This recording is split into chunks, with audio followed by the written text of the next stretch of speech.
वालेकुम। आज काफ़ी सर्दी हो रही है यहाँ पे सिटी मिस्साग के अंदर। लाइट स्नो भी हो रही है। वेदर सुबह से जो है ना वो काफ़ी चिली टाइप का हो रहा है। तकरीबन फील्स लाइक -15। सुबह में तो खैर बहुत ज़्यादा था।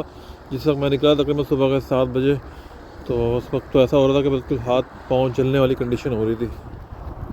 तो बहरहाल आज का दिन मंडे का दिन है और काफ़ी यहाँ पे, क्योंकि जैसे मैंने बताया क्रिसमस वगैरह के सिलसिले चल रहे हैं, उसकी वजह से ना वो काफ़ी बिज़ी हुई हुई है मार्केट्स और ट्रैफिक भी काफ़ी बिज़ी हुआ है। लेकिन बस वेदर जो है ना काफ़ी चिली हो रहा है ये, तो इसमें जो है ना थोड़ा सा चैलेंजेस होते हैं।